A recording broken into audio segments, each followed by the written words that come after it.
Hi, you guys. Welcome back to Audrey's reading area. And yes, I'm Audrey. You guessed it. I am Audrey. All right, all right, all right.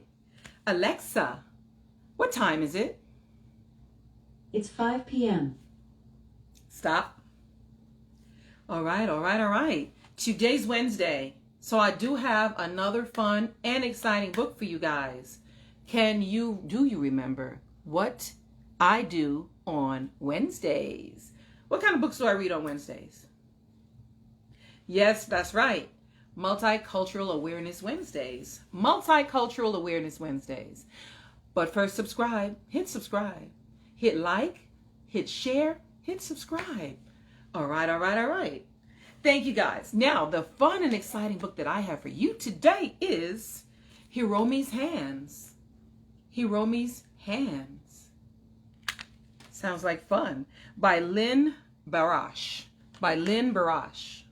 Lynn Barash. Hiromi's Hands. This is the picture on the back. Okay. Growing up in New York City, Hiromi Suzuki missed spending time with her father, a sushi chef who worked long hours in the family's Japanese restaurant. So one day when she was 8 years old, Hiromi begged her father to take her along to the Fulton Fish Market where he bought fresh fish. Hiromi was fascinated by what she saw and learned, and by the time she was 13, she was ready to take the next step. She asked her father to teach her to make sushi. Little did Hiromi realize that her request would lead her to the forefront of a minor culinary revolution as women claimed their place in the once all-male world of sushi chefs. Hiromi's Hands is the true story of a young girl's determination to follow her dreams, and a tribute to the loving family who supported her. I love true stories. Readers will cheer for Hiromi's success and maybe decide to taste some sushi too. Hiromi's Hands. All right. And there's a nice picture. It looks like the Verrazano Bridge to me. From Brooklyn, connects Brooklyn to Staten Island in New York, Queens. That's what it looks like. But I could be wrong. The day my parents, Akira and Kaoru Suzuki, left for Japan in 1999 was one they would never forget. They were taking their first vacation in 35 years. Mama and Papa were going to visit family they hadn't seen in a long time.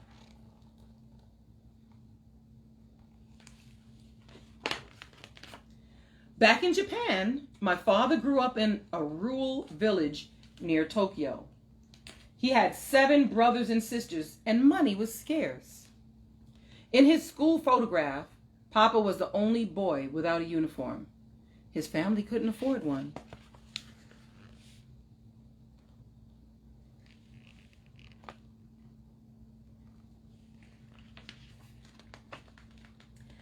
Papa always accompanied his mother to the fishmonger. He was fascinated by the mounds of fish. His mother remembered this when Papa turned 15 and had to leave their village to find work. Akira, you could be an apprentice to a sushi chef, a fine craft, his mother said. You'll always make a living and the fish will remind you of home. So Papa signed on as an apprentice in the Kamihachi restaurant in Tokyo. Papa's mother was glad he was a boy. A girl could never be a sushi chef. People thought a woman's soft, warm hands would spoil the fish. Besides, tradition dictated that a woman's place was at home. She ate after her husband finished his meals, and when they went out, she walked behind him.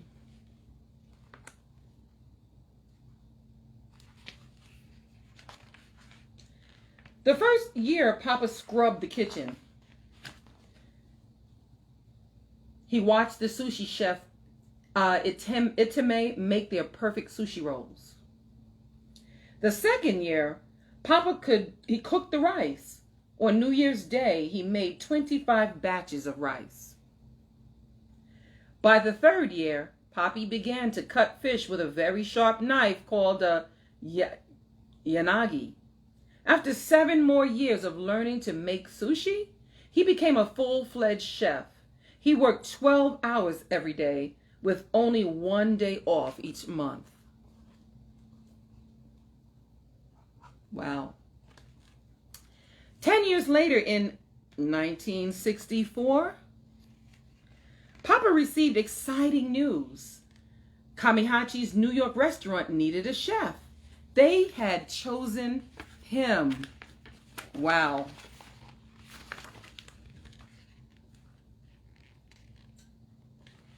Wow.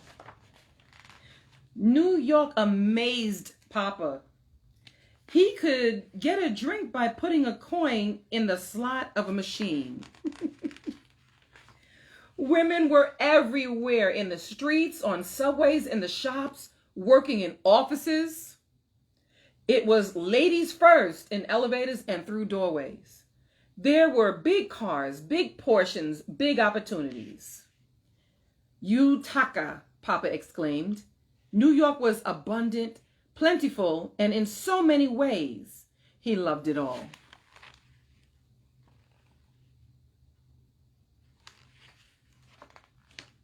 Papa worked at Kamihachi 15 hours a day. He lived simply and saved most of his salary. After 3 years, he could afford to open his own restaurant. He called it Akasaka. Akasaka.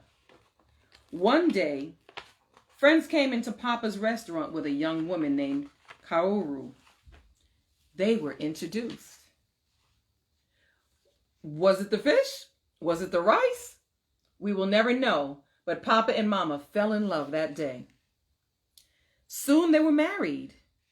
A year later, in 1978, my mother presented Papa with a tiny package. Me. Papa thought I was more precious than the most perfect sushi. They named me Hiromi. I grew quickly into a sturdy, happy little girl.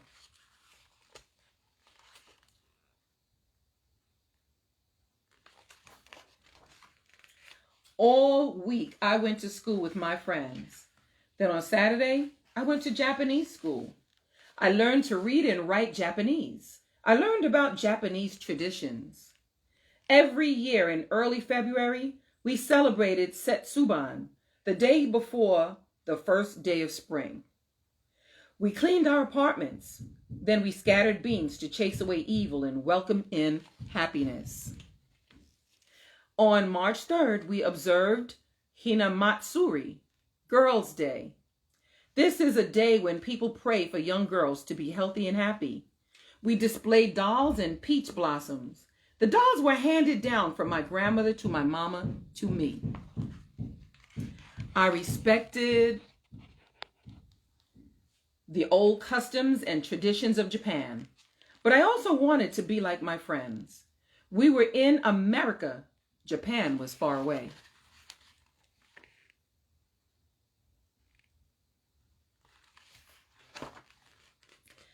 I didn't see much of Papa. His day began early in the morning and went straight through until 10 at night. The only time we had together was Sundays when the restaurant was closed. I missed Papa.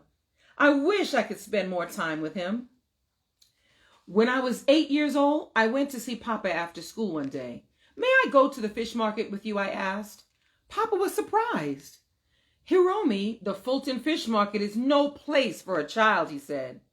I wouldn't take no for an answer. I pleaded until Papa gave in.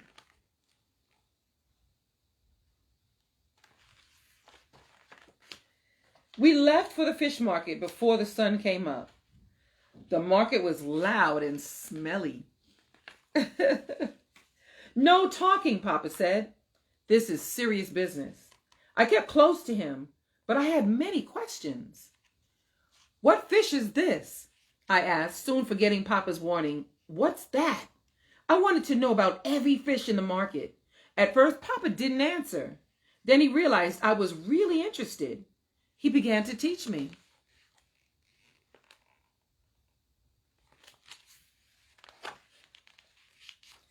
On a typical day, Papa bought tuna, salmon, bonito, mackerel, various clams, and fluke. I laughed when he showed me how the fluke was different from the other fish. Fluke had both eyes on the same side of his head. Fluke. We loaded all the fish into a shopping cart and then put it back in the back of our old beat-up car. Papa drove me home so I could go to school. We went on to the restaurant to get the fish ready for making sushi.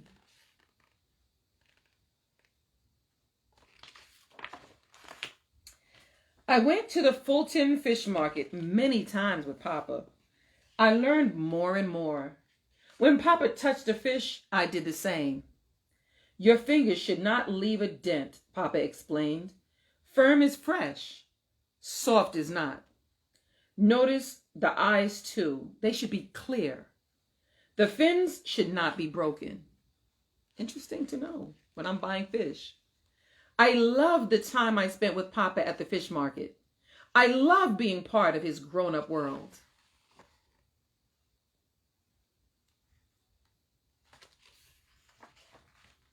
When I was 13, once again I went to Papa. May I help you at the restaurant?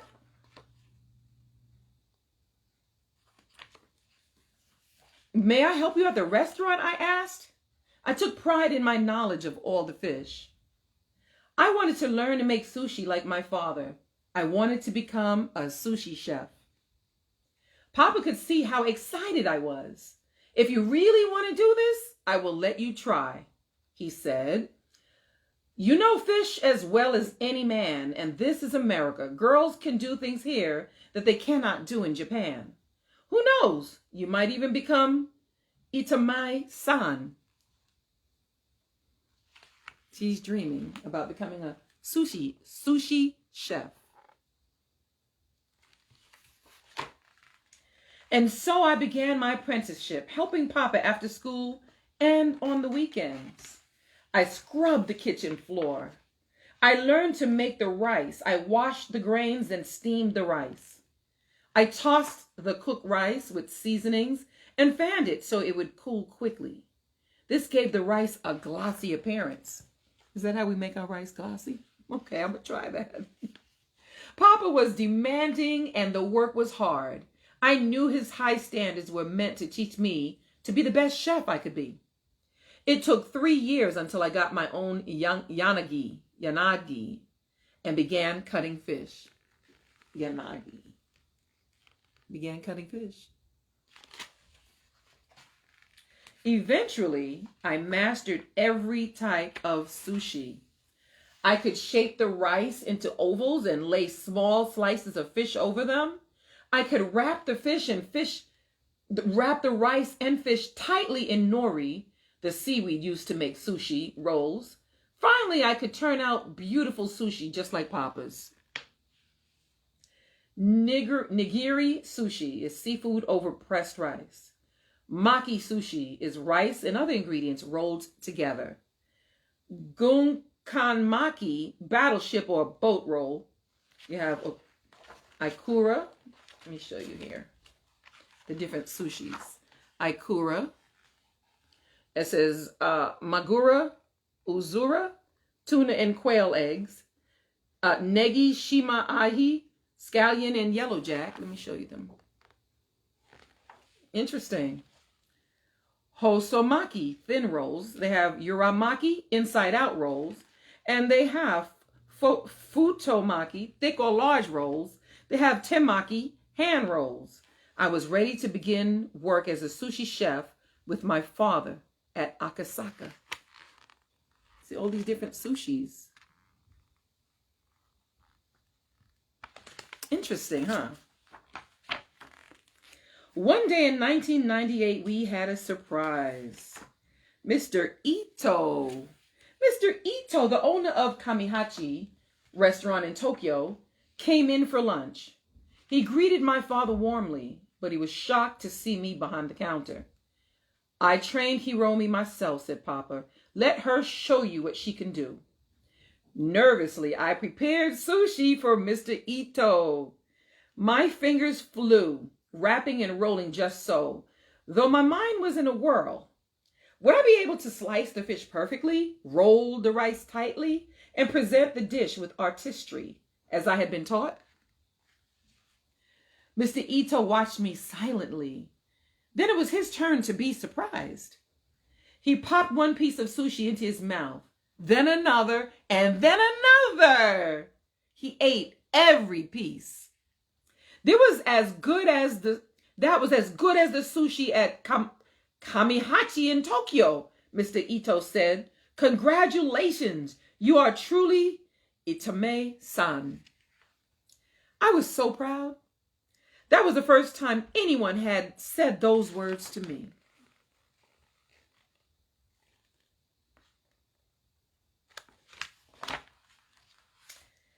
They were just the words Papa needed to hear.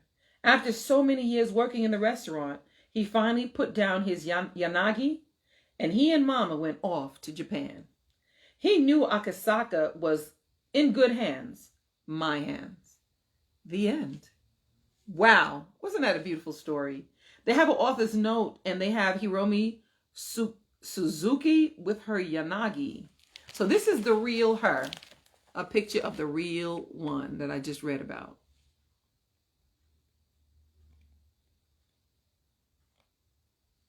Yes. Nice, don't you think? There's a glossary and pronunciation guide, which I might have mispronounced some. Thank you guys. Thank you so much for being here as I read this fun and exciting book on this Multicultural Awareness Wednesday. Thank you so much. And please don't forget to go to YouTube, hit subscribe. When you look up Audrey's Reading Area, hit subscribe.